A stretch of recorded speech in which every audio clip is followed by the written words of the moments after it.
নমস্কার বন্ধুরা, আমি খুশি। কেমন আছো তোমরা সবাই? আশা করছি সবাই সুস্থ আছো এবং ভালো আছো। আমিও বেশ আছি। দেখো, আজ আর কিন্তু ব্লগটা শুরু করতে দেরি হয়নি, কারণ এখন সকাল 7টা বাজে আর আজ রবিবার। তো দেখো, মানে সকাল সকাল ঘুম থেকে উঠেই কিন্তু আমি উঠোন ঝাড় দিতে চলে এসেছি আজকে, আর সেটা তোমাদের সঙ্গেই শেয়ার করছি। উঠোন তো কদিন আগে দেখেছোই তোমরা, আমি প্রচুর পাতা, আমি উঠোনে পাতা, তারপরে এই ঘাস পাতা আর কি বলছি, মানে সব তুলেছি। তো আর আবার তো একাধারে এখন আবার বৃষ্টি হয়ে চলেছে, আজকাল শুনছি খবরে যে নিম্নচাপ নাকি আবারও। তো যাই হোক, তো যখনই দেখি একটু রোদ উঠেছে, উঠোনটা একটু শুকিয়েছে, তখনই আমি ঝাড় দিই। আর আজ তো বেশ সকালবেলাটা তো এখনও বৃষ্টি নামেনি, মানে শুরু হয়নি, তো একটু রোদ রোদও আছে। তো ওই জন্য দেখো আমি সামনের উঠোনটা আগে আগে ঝাড় দিয়ে নিচ্ছি আর কি। আর এমনিতেই তো যদি বৃষ্টি না হয়, বৃষ্টি হলে তো উঠোন ঝাড় দেওয়ার কোনো প্রশ্নই ওঠে না। তাহলে উঠোনে তো এক হাঁটু জল হয়, সেটা যদিও চলে যায় রাস্তা দিয়ে, জলটা গড়িয়ে সামনে চলে যায়, কিন্তু তা যদি না হয় তাহলে উঠোনে তো মানে উঠোনটা সকালবেলা ঝাড় দিতেই হয় বৃষ্টি না হলে। প্রত্যেকেই আমরা দিয়ে থাকি, মানে এটা হচ্ছে একটা মানে রীতির মধ্যেই পড়ে। যাই হোক, তবুও আরও দিনের মধ্যে আরও এক আধবার দেওয়া হয় উঠোন ঝাড়টা, কারণ পাতা পড়ে। আমাদের গ্রাম সাইড তো প্রচুর গাছ, মানে এত গাছ, সেই মানে এত গাছ যে মানে পাতা মোটা হয়ে থাকে। শীতকালের দিনে সবচেয়ে বেশি ভালো বোঝা যায় উঠোনটা ঝাড় দিতে গেলে, কারণ এই ঝাড় দিয়ে আসবো, এই দেখবো পাতা ভর্তি হয়ে গেছে, মানে এত পাতা, সে ধারণার বাইরে। আর দেখো, আমি তোমাদেরকে আগেও বলেছি যে আমার একদম সামনের দিকটায় উঠোনের মানে উঠোনে একটুখানি উঠোন সামনে, তারপরেই কিন্তু একদম রাস্তা। দেখো, রাস্তা দিয়ে সমানে গাড়ি যাচ্ছে, মোটর সাইকেল যাচ্ছে, এগুলো তো সবই যায়, সব সময় যায়।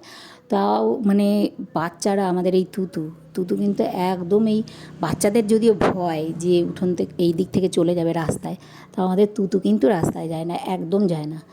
ও এইখানটায় একটা মেশিন আছে, ভাঙা মেশিন, এইটার উপরে উঠে বসে থাকে সব সময়, উঠে আমার সঙ্গে কথা বলে। আরে আমি এই উঠোন যদি এটা কি ওটা কি সেটা কি বলতেই থাকে। তো দেখো, ওই যে এরমভাবেই আমি উঠোনটা মানে খুব ভালোভাবে ঝাড় দেওয়া যাচ্ছে না, কারণ আবার ওই কেঁচো এত মাটি তোলে, মানে সে মানে বিশ্রী। আর গাছপালাগুলো তো সব ফুল গাছ টাছ সব মরে গেছে, এত পরিমাণে বৃষ্টি হয়েছে এবারে। মানে একদম আমার যেই সাদা ফুলের গাছটা ছিল না, ওটা দিয়ে ফুল তো আমি, আমাদের বাড়িতে এখন আর হয়ই না, ফুল তুলতেই পাই না। ওই দুই একটা শুধু মানে ওই শিব পুজোর আর কি, ওই ফুলগুলো আর কি, আকন্দ, তারপরে এই ধুতরা, এগুলো হয়, নীলকণ্ঠ, এগুলো দুই একটা হয়। আর সাদা ফুল একটাও হয় না, সব ফুল গাছগুলো মরে গেছে। মরে কি কেমন ঠান্ডা মুন্ড হয়ে, একটাও পাতা নেই, কিচ্ছু নেই। প্রতিটা, শুধু আমার বাড়ির গাছ না, আরও অনেকের বাড়ির গাছই এরকম হয়েছে।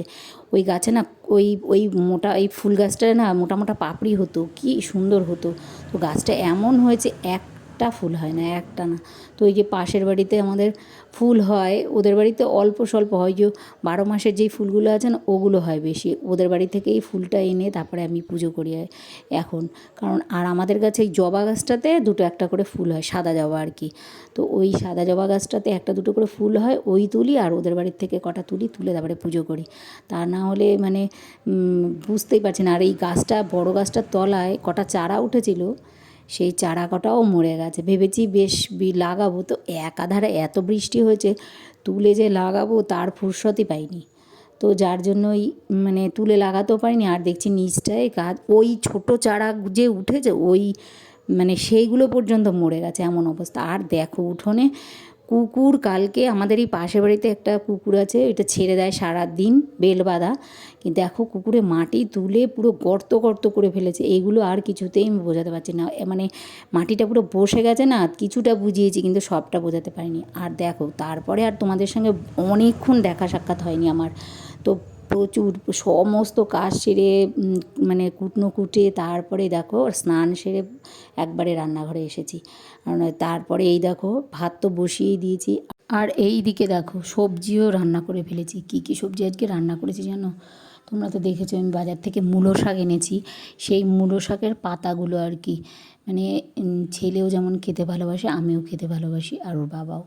তো যাই হোক, তো মানে যে ওল কচু, ওটা দিয়ে তরকারি করেছি, আর মূলো শাক করেছি, বেগুন ভাজা করেছি, এইগুলোই। তো সকালে তো একবার ভাত করেছি, আবার এই দুপুরবেলাতে আর এক কোটো চাল আর কি বসিয়ে দিয়েছি। যে হোক, কারণ কেননা ছেলের বাবা তো গরম ভাত ছাড়া একদম পছন্দই করে না। যদিও কখন আসবে ঠিকই নেই, ওনার মানে এই আসলো সকালে একবার যদি খেয়ে যায় তো দুপুরে আর আসে না, আবার হয়তো বিকেলবেলা আসে, এরকম ওনার খাওয়া দাওয়ারও ঠিক নেই। তো যাই হোক, তবুও মানে ভাত অল্প রয়েছে তো তো আর ওই জন্যই আরও বেশি করে বসানো। আর এই দিকে দেখো ছেলে গেছে আজকে সকাল সকাল স্নান করতে চলে গেছে। তো ও গেছে, যেই স্নান করতে অমনি ওর ঘরটা ফাঁকা পেয়েছি আর কি। মানে ও যদি ঘর থেকে একটু বের হয় কোনো কারণে, পটিতে যায় কিংবা মানে ওর টাইম লাগে তো পটি করতেও, আর স্নান করতে তো বেশ অনেকক্ষণই টাইম নেয়। তো ওই তখনই আমি ওর অন্য কাজ ফেলে আগে ওর ওর ঘরে গিয়ে ওর ঘরটা পরিষ্কার করি। তা না হলে সকালবেলা তো আমাকে বিছানা তুলতেই দেয় না, ও নিজের মতো। আর ও ঘুমোবে, বিছানা একটুও এপাশ ওপাশে হেলে যাবে না, মানে গুঁচোমুচো হয়ে যাবে না, এক জায়গায় হয়ে যাবে না বিছানা, মানে একদম সুন্দর থাকে। ও যে শোয় একদম পাটে পাটে বিছানাটা, চাদর টাদরগুলো সুন্দর থাকে। তো ওই জন্য বেশি একটা ওর নোংরা হয় না। ও সকালবেলা উঠে নিজের মতো নিজে একটু পরিষ্কার করে ওর মতো মানে কাজ করে। তো ওই জন্য আমি একদম ফুরসত পাই না ওর ঘরটা যে ভালো করে পরিষ্কার করতে। জানলা টালনাগুলোর মধ্যে মাকড়সা টাকড়সা জাল করে, ওগুলোকে পরিষ্কার করতে হয়। তো ওই মানে যখনই দেখি ও ঘর থেকে বেরিয়েছে, সে স্নান করতেই হোক আর পটি করতে হোক, টুক করে আমি ওর ঘর দুয়ার সব পরিষ্কার করে দিই। আর এই দিকে দেখো কতদিন ধরে এই জামা কাপড়গুলো পরে আছে, এগুলো তুলবো সে ছাতা মনেই থাকে না। আর তারপরেও বড় কথা, আমি সময়ও করে উঠতে পারি না একদম। মানে সারা দিন করতেই থাকি, হাত দুটো আমার পা দুটো চলতেই থাকে, মানে বিরতি নেই এক ফোঁটাও কাজের। তাও দেখো মানে ফুরসতই পাই না আমি যে আলমারিতে এই জামা কাপড়গুলো তুলবো। এটা কোনো নতুন না আমার, আরও অনেকই হয়েছে। যদি কোনো জামা কাপড় বার করেছে এগুলো ধুয়ে দেয়, ওই এই এক চেয়ারের ওপর ভাঁজ করে রাখি, আর তা না হয় গামলার ওপরে ভাঁজ করে রাখি, এগুলো আর তোলা হয় না। তোলা জামা কাপড়গুলো ওইখানেই পড়ে থাকে। তো ওই জন্য দেখো আজকে একটু ফুরসত পেয়েছি বেশ অনেক। ও স্নান করে মানে স্নান করে এসে ঘুম দিয়েছে, সেই জন্য না ওর ঘরে আমি অনেকটা সময়, প্রায় 1-1.5 ঘন্টা সময় ওর ঘরে আমি কাটিয়েছি। আগে ওর সমস্ত খাট ঠাটগুলো ঝেড়ে দিয়েছি, মুছে দিয়েছি, তারপরে জানলা টালনাগুলো মানে সব পরিষ্কার করে দিয়েছি। তারপরে আমি আলমারি খুলেছি। আর আমার আলমারিটার অবস্থা দেখো, মানে সেই একটা টান দিলে 10টা পড়বে এরকম অবস্থা। সে মানে ঘুচো মুচো করে রেখে দিয়েছি, দলা পাকিয়ে রেখে দিয়েছি, এরকম অবস্থা। মানে এই একটা টানলে আমি যদি কোনো কিছু আর টানতে যাই তো ধপধপ করে সব পড়ে যায়, এরম অবস্থা। তো কিছু তো করার নেই, ওই আমারটাতে আমারই রাখতে হবে। ছেলের আলমারিটা এই ঘরে, মানে আমাদের উল্টো, আমাদের ঘরে ওর আলমারি, ছেলের আলমারি, আর আমাদের মানে আমার আলমারিটা ওর ঘরে। আর ছেলের বাবার ঘরে এই ছেলের বাবার জামা কাপড় এইখানে আর একটা আলমারি আছে ছোটো, ওইটাতে রাখা হয় পাশাপাশি, এই ঘরেতে আছে। তো আমাদের এতেই হয়ে যায় মোটামুটি, আর তেমন লাগে না। তো যাই হোক, তবুও আমার জিনিস একটু বেশি হয়ে গেছে, তো ওইভাবে ওই জন্য দলা মোজাই করেই পড়ে থাকে। আর এদিকে বাসন কোসন মেজেছি তো রাজ্যের এক গাদা, দেখো কত জায়গায় মানে আমি উবুর দিয়েছি। 3 জায়গায়, একবার গামলায়, একবার ওই ঝুড়িটার মধ্যে, ফুটো ফুটো ঝুড়িটার মধ্যে, একবার নিচে বস্তা পেতে। মানে ওই বাইরে বৃষ্টি এসেছে, তাড়াতাড়ি করে আমি মানে মেজে ঘষে দুপুরবেলা এক চোট অনেকক্ষণ ধরে বৃষ্টি হয়েছে। তো ওই জন্য যে ওই সমস্ত থালা বাসনগুলো যখন মেজেছিলাম, ওই এনে ওই বাইরে উপুর করে রেখে দিয়েছি। আর কি করার, কিচ্ছু তো করার নেই। বাইরে বলছি সরি, ওই ঘরে এই বস্তা পেতে উপুর করে রেখেছি। আর এই দিকে আমার ভাতটাও আমি বেড়ে নিয়েছি। এ দেখো ওলকচু, আর কালকের বেগুন ভাজা, শাক, ওলকচু তরকারি। আর দেখো কালকের ছিল একটু ওই তড়কা, ওই যে রুটি দিয়ে আর ডাল দিয়ে খাওয়া, রুটি দিয়ে আর তড়কা দিয়ে খাওয়া হয়েছিল না, সেই তড়কা রয়েছে। আর ছেলে কিন্তু মানে কালকে আজকে সকালেও সকালবেলার ব্রেকফাস্টও করেছে, কিন্তু ওকে কটা রুটি বানিয়ে দিয়েছি, আর ওই তড়কা ছিল কালকের, ওইটা দিয়েই খেয়েছে ও। মানে মানে সেটা কিন্তু মানে সকালবেলাতে না, সকালবেলাতে ভাত খেয়েছে, দুপুরবেলাতেও রুটি খেয়েছে আজকে। আমি এই যে ভাত খাচ্ছি না, তার আগে ওকে রুটি করে দিয়েছিলাম আমি। তো রুটি টুটি খেয়েছে দুপুরবেলাতে। তাও যাই হোক, ও দুপুরবেলা এমনিই খায় না, তাও যদি দুটো রুটি খায় তাও তো ভালো।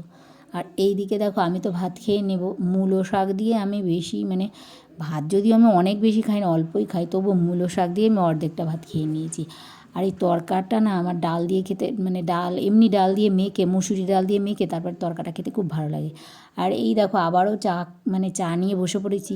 এইবার তোমরা তো বলবেই যে খালি খাওয়া আর খাওয়া, না তেমন না, এখন তো অনেকটা টাইম পেরিয়ে গেছে। সেই দুপুরে খেয়ে খাওয়া দাওয়া করে তারপরে একটু এডিটের কাজ টাজ থাকে, তারপরে সংসারে আরও অনেক যাবতীয় কাজ থাকে, একটু শুয়ে বসে সেই থাকতেও পারি, হয়তো 5-10 মিনিট শুয়ে বসে থাকলাম, এইগুলো করে এই সন্ধ্যের সময় উঠেছি। তো ছেলের সঙ্গে কথা বলছি, আর ওই দেখো আমি চা বিস্কুটও খেয়ে নিলাম। আর দেখো এই আমাদের ওপরের পাখাটায় কী যে হয়েছে জানি না, হঠাৎ করে আওয়াজ শুরু হয়েছে। তো ছেলের বাবা বলছিল যে রেখে দে, আর এই পাখাটা তেমন জোরে চলে, তো ওই জন্য ওপরের পাখাটা বন্ধ করে রেখেছি, সিলিং পাখাটা। এই মিস্ত্রি আসবে তারপরে আর কি যা করবে করবে আর কি।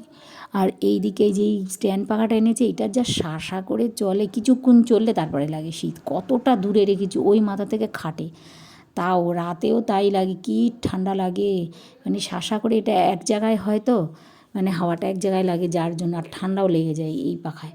তো ওই জন্য আমাদের ওপরের পাখাই ভালো। তো ওটায় আওয়াজ হচ্ছে, সে কেমন জানি, তো ছেলে বাবা বলছে বেয়ারিংয়ে কিছু হয়েছে, ওই জন্য ওই পাখাটা পুরো বন্ধ রেখে দিয়েছি, আর চালাচ্ছি না 2 দিন ধরে। তো মিস্ত্রি আসুক তারপরে তো কাজ হবে, তার আগে তার হবে না। আর এই দিকে দেখো আমার তো খাওয়া দাওয়া রাতে আর আমি খাবো না আজকে, একদমই না, কারণ আমার ওই তড়কাটা খেয়ে না, কালকে রাতে একবার খেয়েছি রুটি দিয়ে, আবার আজকে আমি দুপুরে একটুখানি, ছেলে ওই দুপুরে খেয়েছে তড়কা রুটি, আর একটু তড়কা বেঁচেছিল, সেটা দিয়ে আমি ওই ডাল দিয়ে ভাত দিয়ে খেয়েছিলাম, আর অন্য কিছু তো খেয়েছি। তারপরে এই সন্ধেবেলা যে চা খেলাম, তার আগেই আমার পেটটা কামড়াচ্ছিল প্রচণ্ড পরিমাণে, 2বার পটিতে গেছি, কিন্তু তেমন হয়নি, তবুও পেটটা শুধু কামড়াচ্ছে। তো ওই জন্য আমি চাটা খাওয়ার পরে একটু কম হয়েছে, বোধহয় গরম জল বা এরকম জাতীয় জিনিস খেলে পেট ব্যথা কমে, তো ওই জন্য চা খেয়েছি, তার জন্য একটু কম লাগছে। কিন্তু আমি আর রাতে আজকে ভাত খাবো না, শুধু মুড়ি খাবো শুকনো। তো ওই জন্য ওই ছেলেকে আর কি, ছেলে এখন তো অনেকটা রাত, 10:30টার সময় আমি রান্নাঘরে গিয়েছি। তারপরে ওই চা খেয়ে সন্ধেবেলা তারপরেই এসেছি, একটু ফোন ঘাটাঘাটি করেছি শুয়ে থেকে। টিভি আমরা তেমন একটা দেখি না, ওই খবর টবর একটু আধটু দেখি, তা না হলে টিভি দেখাই হয় না একদমই, সারাদিন তো চলেই না।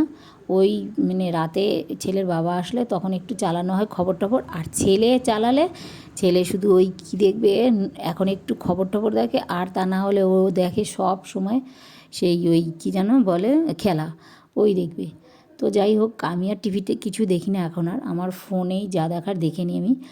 আর তারপরেই দেখো ওকে ওই ডিমের অমলেট করে দেবো বলে এসেছি, পেঁয়াজ তো কেটে নিলাম বেশ অনেকটা, ও আর লঙ্কা দেই না জানোই তোমরা ওর ডিমের অমলেটে। তো ভালো করে একদম পেঁয়াজ টেয়াজ দিয়ে আর একটু লবণ দিয়ে অমলেটটা করবো বলে আর কি করে নিয়েছি, সব কেটে নিয়ে ফাটিয়ে নিয়েছি ডিমটাকে দিয়ে। তো ওকে বলেছিলাম যে সয়াবিন দিয়ে খাবে, বললো না সয়াবিন দিয়ে বড়া করে দেবো, পকোড়া না, তো শুধু অমলেটই খাবে। তো দেখো দিয়েছি, বেশ ভালোই হচ্ছিলো, দেখো তুলতে গিয়ে দেখি আর তুলতে পারছি না, কেন বলো তো, ভেঙে যাচ্ছে। তো ওই জন্য আবারও কিছুক্ষণ আমি রেখে দিলাম, বেশ অল্প একটু আগুনটা কমিয়ে দিয়ে তারপরে রেখে দিয়েছি, দিয়ে নিয়ে তারপরে এটাকে উল্টে পাল্টে দিয়ে তারপরে করে নিয়েছি। দেখো যেই না পাল্টেছি আর একটু আগুনটা বাড়িয়ে দিয়েছি, অমনি মোটা হয়ে এসছে। তো ওই পরে ওই দেখো ওর জন্য ভাতও বেড়ে নিলাম আমি, ওই সকালে যা দিয়ে খেয়েছিল, মূলো শাক তো আর এখন আর খাবে না, মূলো শাক নেই, তবুও বোধহয় একটুখানি ছিল, ও আর কি চাইছে মূলো শাকটা খেতে, ওর যেই শাকটা ভালো লাগে ও সেই শাকটা বেশি পছন্দ খায়, রাতও হলেও ও খেয়ে নেয় একটুখানি হলেও। তো শাক, বেগুন ভাজা, ডিমের অমলেট, আর ডাল তো নেই, ডালটা আমি খেয়ে ফেলেছিলাম, অল্প একটু ছিল আগের দিনের, তো এটা আমি খেয়ে নিয়েছিলাম দুপুরবেলা। তো আর হচ্ছে কি এটা, ওই ওলকচুর তরকারি, এই দিয়েই ও রাতের খাওয়া দাওয়া সেরে নিয়েছিল। তো যাই হোক, দেখো ব্লগটা কিন্তু আর আমি দেখো বেশি দূর বাড়িয়ে নিয়ে গেলাম না, রাত তো অনেকই হয়েছে। সবাই সুস্থ থেকো, ভালো থেকো, আর অলওয়েজ কিন্তু হ্যাপি থেকো। গুড নাইট বন্ধুরা।